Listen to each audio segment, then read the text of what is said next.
गति 100 शब्द प्रति मिनट। डिक्टेशन शुरू होगा 5 सेकंड बाद।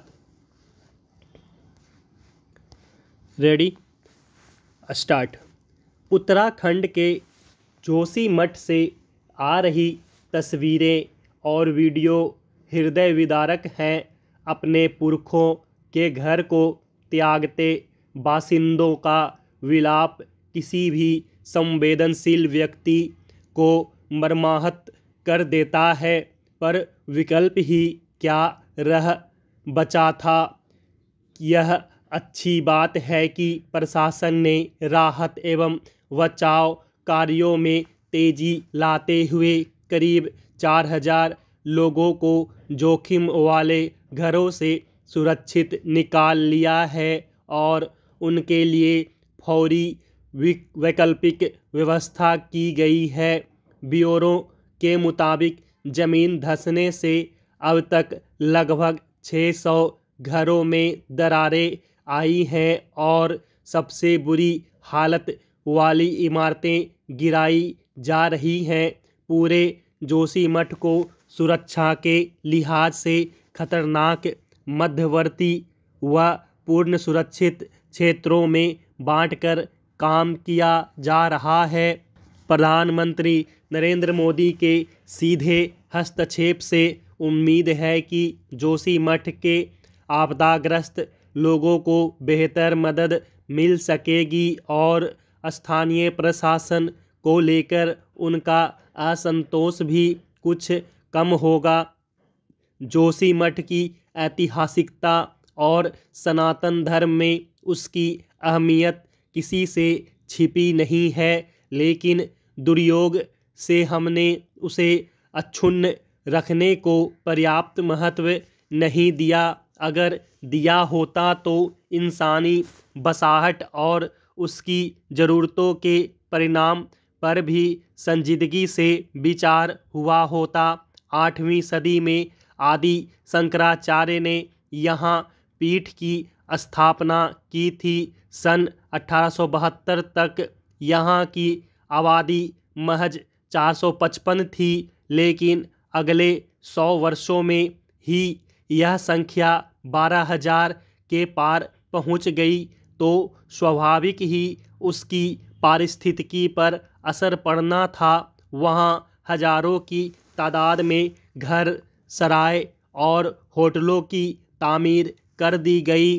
तथ्य यह है कि भूवैज्ञानिक लगातार आगाह करते रहे हैं कि हिमालय पर्वत अभी बनने की प्रक्रिया में है, इसलिए इसमें भूस्खलन, बादल फटने जैसी घटनाएं होती रहेंगी। इसके बावजूद उसकी पारिस्थितिकी के प्रति संवेदनशील रवैया नहीं अख्तियार किया गया।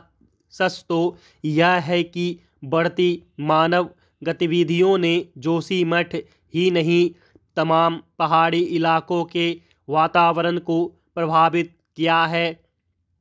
निस्संदेह विशाल आबादी के भरण पोषण और रखरखाव के लिए कुदरती संसाधनों का दोहन सरकारों की मजबूरी है, मगर दूरदर्शी नज़रिए के बगैर कोई विकास टिकाऊ नहीं हो सकता। एक क्षेत्र की कीमत पर दूसरे को संवारने की नीति अस्थायी नहीं हो सकती। उनके बीच संवेदनशील रवैये, समन्वय बिठाना ही होगा। जोशीमठ के इर्द गिर्द ही चल रहे जिन प्रोजेक्ट पर आज आनन फानन में रोक लगाई गई है, क्या उनको मंजूरी देते वक्त या उन पर क्रियान्वयन के दौरान आज जैसे परिणाम की चिंता की गई थी? तीर्थ स्थलों के आसपास नागरिक सुविधाओं के विस्तार या पर्यटकों के हित में विकास कार्यों से किसी को गुरेज नहीं, लेकिन उस पवित्र स्थल या शहर पर पड़ने वाले दबावों का भी व्यापक आकलन बहुत ज़रूरी है।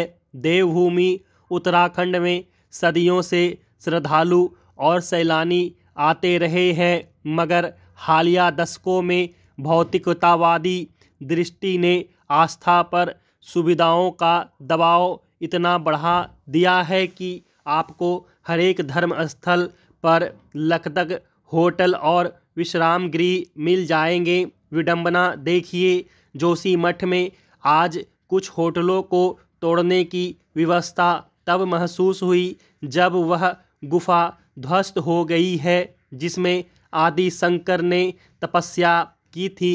इसमें कोई दो राय नहीं कि पर्यटन स्थल बड़ी संख्या में लोगों को आजीविका मुहैया कराते हैं, पर पर्यटन उद्योग का भविष्य तभी बचेगा जब ये स्थल सुरक्षित रहेंगे।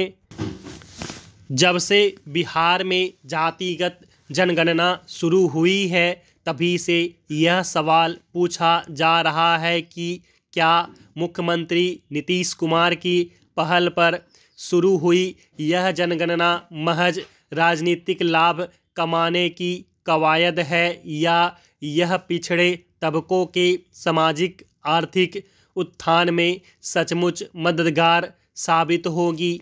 सवाल इसके समय को लेकर भी उठ रहा है क्योंकि लोकसभा चुनाव सिर्फ 16 महीने दूर है और कयास लगाए जा रहे हैं कि बिहार की सत्ता में बैठी पार्टियां इससे राजनीतिक लाभ कमाना चाहती हैं।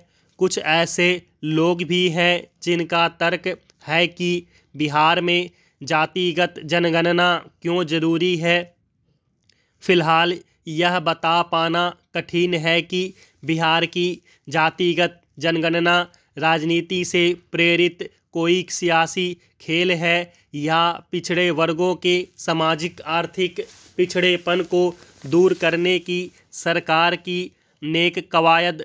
यह तो आंकड़ों के सार्वजनिक होने और उन पर होने वाले विचार विमर्श से पता चल सकेगा, मगर इससे शायद ही किसी को ऐतराज होगा कि मंशा चाहे जैसी भी हो उसे पूरा करने के लिए आंकड़ों की दरकार होगी ही। आंकड़े न हो तो न राजनीति हो सकती है और न ईमानदार शासकीय कोशिश।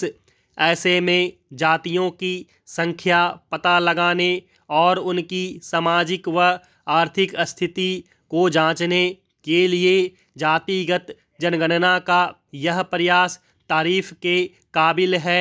हालांकि इसे हम आधिकारिक तौर पर जनगणना नहीं कह सकते क्योंकि यह काम केंद्र सरकार का है जो हर 10 साल पर इसे करती है।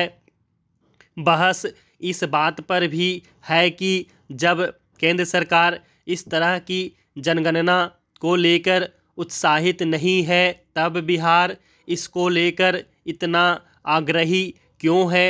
मेरा मानना है कि ओबीसी की संख्या और उनकी सामाजिक आर्थिक स्थिति का पता लगाने में कोई बुराई नहीं है क्योंकि इससे बिहार में ओबीसी की संख्या बिहार की आबादी में उनकी हिस्सेदारी जैसी तमाम अटकलों पर विराम लग जाएगा। ऐसे वक्त में जब ओबीसी की आबादी को काफ़ी ज़्यादा बताया जा रहा हो और 1931 की जनगणना के आंकड़ों पर विवाद हो, तब जनगणना ही एकमात्र ऐसा तरीका है जिससे विश्वसनीय जानकारी हासिल हो सकती है और बिहार सरकार फिलहाल यही काम कर रही है। इसी तरह जातिगत जनगणना को राजनीति से प्रेरित बताने का आरोप भी सिरे नहीं चढ़ता क्योंकि बिहार के मुख्यमंत्री नीतीश कुमार शुरू से जाति आधारित जनगणना के समर्थक रहे हैं। जब एनडीए के भीतर इस मसले पर चर्चा हो रही थी और नीतीश कुमार राजग गठबंधन का हिस्सा थे तब भी वह इस मुद्दे पर मुखर थे। इसी कारण यह आरोप निराधार लगता है कि लोकसभा चुनाव को देखते हुए राजनीतिक मकसद से उन्होंने यह दांव चला है। स्टॉप।